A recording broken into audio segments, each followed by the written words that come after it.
जैसे ही महाराज ये बात देखा, अब तो पूरे इस संसार में हल्ला मच गया कि महाराज श्रीमद् भागवत महापुराण में वो शक्ति है कि जो महाराज परम पद को प्राप्त करा सकती है। तुरंत आज ऋषि मुनि खड़े हो गए और सूत जी से पूछने लग गए। देखो, चार ही श्रोता श्रीमद् भागवत महापुराण में है और चार ही वक्ता श्रीमद् भागवत महापुराण में है। और यही स्थिति क्या है, श्री रामचरितमानस में भी चार ही वक्ता और चार ही श्रोता हैं। तो एक जगह कथा सूत जी सुना रहे हैं शौनकादिक को, दूसरी जगह आपको श्री सुखदेव जी राजा परीक्षित को सुनाएंगे। आगे और दो वक्ता आपको मिलेंगे, यानी श्रीमद् भागवत महापुराण की कथा को चार लोग सुन रहे हैं और चार लोग ही सुना रहे हैं। तो दो लोगों की कथा अभी हम लोग सुन रहे हैं। पूछ लिया ऋषियों ने खड़ा होकर कि महाराज सूत जी थोड़ा रुकिए, 1 मिनट रुकिए। सूत जी सोचने लग गए क्या बात हो गई महाराज, अभी तक तो ये कथा सुन रहे थे, एकाएक बीच में कैसे खड़े हो गए। बोले बताओ ऋषि मुनिगण क्या जानना चाहते हो। बोले महाराज ये श्रीमद् भागवत महापुराण की सप्ताह विधि परंपरा कैसे प्रारंभ हुई, कृपया करके आप बताएं। सूत जी कहने लग गए कि देखो ऋषियों, सबसे पहले सनकादिकों ने इस कथा को नारद जी को सुनाया और महाराज सौनक जी ने जैसे ही सुना कि महाराज की नारद जी को सनकादिकों ने सुनाया, खड़े हो गए पुनः महाराज की रुकिए रुकिए, आपने कहा कि नारद जी ने इस कथा को सुना और सनकादिक ने सुनाया। बोले हाँ भाई, इसमें बड़ी बात क्या है। बोले महाराज बात यह है कि नारद जी 2 घड़ी से ज्यादा कहीं टिकते नहीं, इस कथा को कैसे सुनने लग गए, ये बात बस जाननी है, बाकी तो मैं समझ रहा हूं, सुना रहे हैं सुन रहे हैं। कहने का तात्पर्य ये विषय बिल्कुल सत्य है। क्यों? क्योंकि महाराज नारद जी को शापित है, यानी 2 घड़ी से ज्यादा वो कहीं रुकने वाले नहीं है। तो जब 2 घड़ी से ज्यादा रुकने वाले नहीं है तो महाराज 7 दिन तक कथा को कैसे श्रवण कर लिया इन्होंने। कथा का यही तो महाराज रहस्य है, इसी रहस्य को तो जानना है। केवल 7 दिन सुन लिया ये तो हमें भी पता है, आप भी सुन के समझ ही गए होगे, 7 दिन उन्होंने कथा सुनी। लेकिन महाराज जब 2 घड़ी से ज्यादा जो व्यक्ति कहीं टिकने वाला नहीं है, वो 7 दिन कैसे इस कथा का रसास्वादन रसापान किया। अब इस विषय में श्रीमद् भागवत महापुराण के अंतर्गत वर्णन नहीं है, अन्य पुराणों में इस बात की चर्चा की गई है। यानी श्रीमद् भागवत महापुराण को प्रारंभ करने के पूर्व समस्त 18 पुराणों को, इतिहास को, कुछ उपनिषदों को और रामचरितमानस का अध्ययन करने के बाद ही थोड़ा अगर कहें तो 1-2% श्रीमद् भागवत महापुराण को जान पाएगा।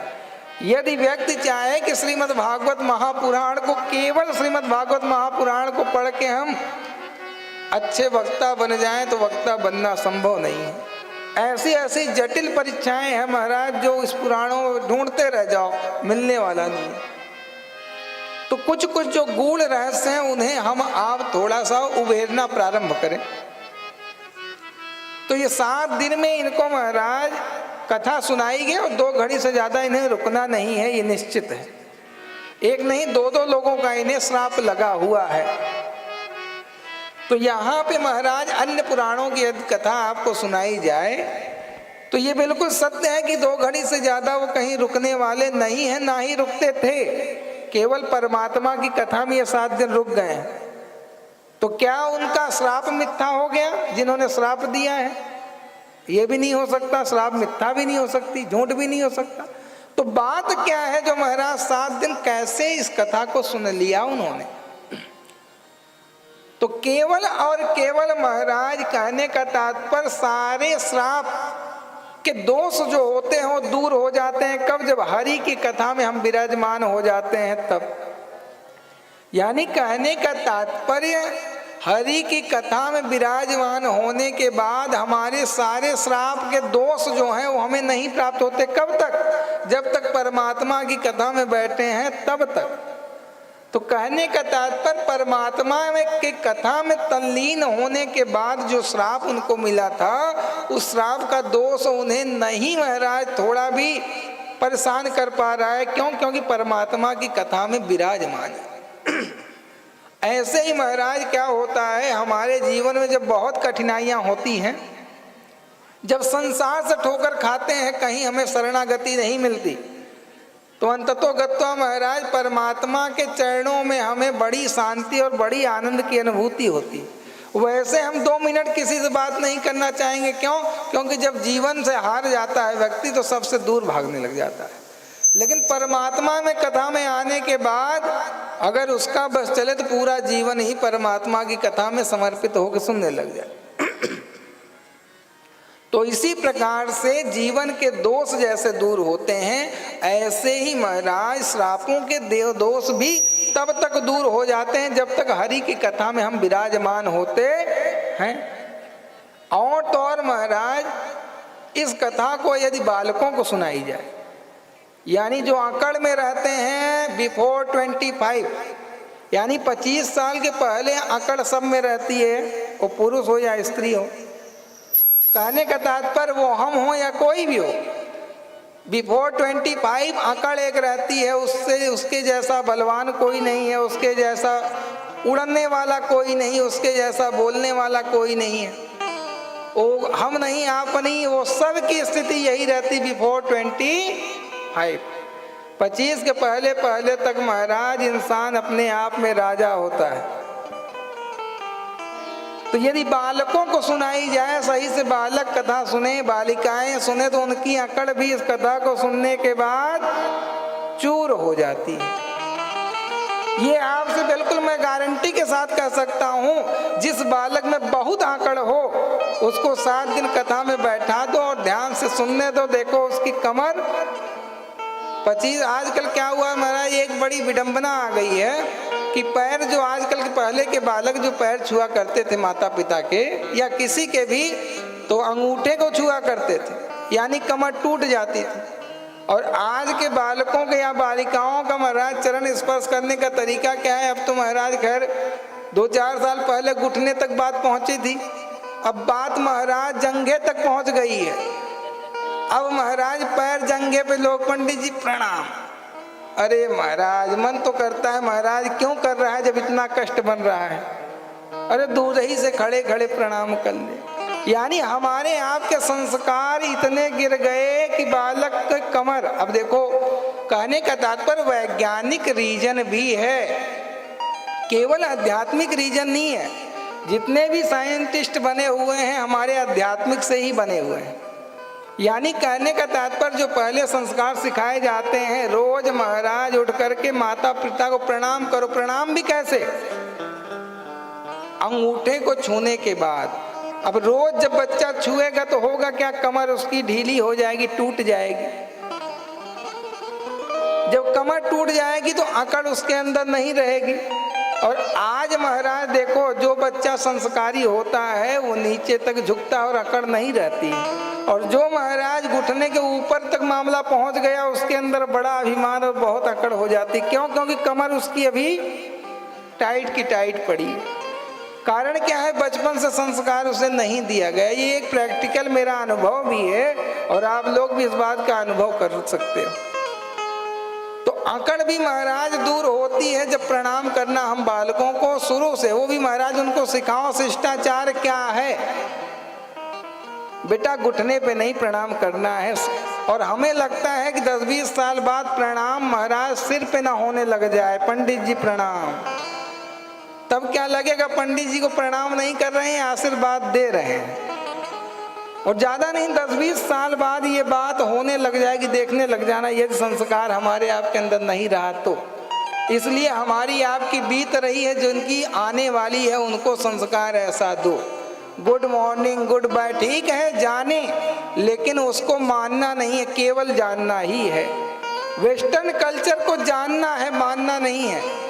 और अपने संस्कार और संस्कृति को जानना भी है और मानना भी है। लेकिन इस समय क्या हो रहा है, न वो जान रहे हैं न मान रहे हैं।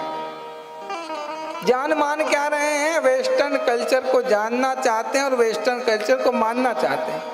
विदेश के लोग गुरुकुल में पढ़ना चाह रहे हैं और गुरुकुल में पढ़ भी रहे हैं, और हमारे आपके यहाँ के लोग विदेश पढ़ने जाना चाहते हैं, यानी वेस्टर्न संस्कृति को जानना चाहते हैं। विदेशियों को पता चल चुका है कि महाराज भारत की संस्कृति से ज़्यादा और संस्कृत से ज़्यादा किसी में सामर्थ्य नहीं है। इस कारण वो हमारे आपके सनातन को अपना रहे हैं, और हम आप इस सनातन में होने के बाद भी अंग्रेज बनना चाह रहे हैं। तो अंग्रेज तो समझ गए, लेकिन हम आप अभी समझ नहीं पाए। इस कारण निवेदन यही कि जानो सब कुछ लेकिन मानो केवल और केवल। जैसे सम्मान सबका होना चाहिए, लेकिन पिता हमारे जीवन में, माता हमारे जीवन में सबसे ज्यादा सम्माननीय होना चाहिए। यानी मानना है चाचा को, ताऊ को, रिश्तेदारों को, सबको, लेकिन पहली प्राथमिकता हमारे पिता और हमारी माता के सिवा हमारे जीवन में किसी की और नहीं होनी चाहिए। यदि सभी ऐसा करने लग जाए, सभी अपने माता और पिता को प्राथमिकता देने लग जाएं, तो संसार में महाराज सभी का घर बहुत अच्छा और संस्कारवान हो सकता है। तो इसलिए निवेदन यही है, खैर जो कर रहे हो अच्छा कर रहे हो, लेकिन इस वाणी से एक आध लोगों का भी घर सुधर गया तो ये कथा आपकी सार्थक हो जाएगी। और जब तक जानोगे नहीं तब तक मानोगे कैसे। और अभी जाके महाराज परमात्मा कृपा से सनातनियों की आंख थोड़ी थोड़ी खुल रही है। पहले तो नहीं खुल रही थी, लेकिन कुछ दिखावा कह लीजिए या फिर जागृति कह लीजिए या फिर समय का प्रभाव कह लीजिए कि थोड़ा थोड़ा सनातन के लोग एकत्रित हो रहे हैं। और यही एकजुटता का समय है। अगर आज हम विखंडित हो गए, आज टूट हो गए, तो आने वाले समय में जनेऊ भी छुपा के चलना पड़ेगा, चंदन टीका महाराज ढक के चलना पड़ेगा, वो समय दूर नहीं है। इसलिए अगर आज सनातन को हम आप नहीं संभाल पाए तो महाराज वो दिन आने वाला है जिस दिन का इंतजार विधर्मी लोग कर रहे हैं। जो अभी महाराज बड़े शौक से बढ़िया बढ़िया पोत के महाराज चंदन आ जाते हैं, टीका बढ़िया, जनेऊ चकाचक चल रहा है, ये सब हो नहीं पाएगा। तो इस कारण महाराज अभी समय है, अभी जाग जाओ, संगठित होके एक दूसरे का पांव मत खींचो। यहाँ मैंने देखा महाराज कि परिवार में ही इतनी ज्यादा घटनाएं देखता हूँ, ऐसा लगता है संसार देखने की आवश्यकता नहीं। भाई भाई का नहीं हो रहा है महाराज, बहन बहन की नहीं हो रही है, सास बहू की नहीं हो रही है, बहू सास की नहीं हो रही है। कहने का तात्पर्य महाराज, यदि भाई आपका साथ दे दे और भाई का साथ आप दे दे महाराज, तो संसार में किसी और के साथ की आवश्यकता हमें आपको नहीं पड़ेगी। यदि सही बताएं आपसे, यदि ध्यान पूर्वक आप अपने सगे भाई का साथ सही से दे दें और सगा भाई आपका साथ सही से दे दे, तो जीवन में किसी और बाबू साहब के आगे ना हाथ फैलाना पड़ेगा और ना सर झुकाना पड़ेगा, इसमें कोई दो राय नहीं है। लेकिन आज दूसरों के आगे झुकना पड़ता है, दूसरों के आगे गिड़गिड़ाना पड़ता है, केवल और केवल कारण है हम भाइयों में एकता नहीं होने के कारण। कहने का तात्पर्य ये प्रमाण आप सतयुग में भी देख सकते थे कि महाराज इतना बलिष्ठ था दशकंधर, और उसके भाई के न सहयोग होने के कारण वो महाराज संसार से पराजय होके गया, और राम जी के भाई का सहयोग होने के कारण राम जी इस संसार पे विजय प्राप्त करके गए। तो केवल और केवल भाई का संबंध हमारे आपके जीवन में अच्छा हो गया तो सब कुछ अच्छा हो जाएगा। बोल भक्तवत्सल भगवान की, राधा रमण लाल।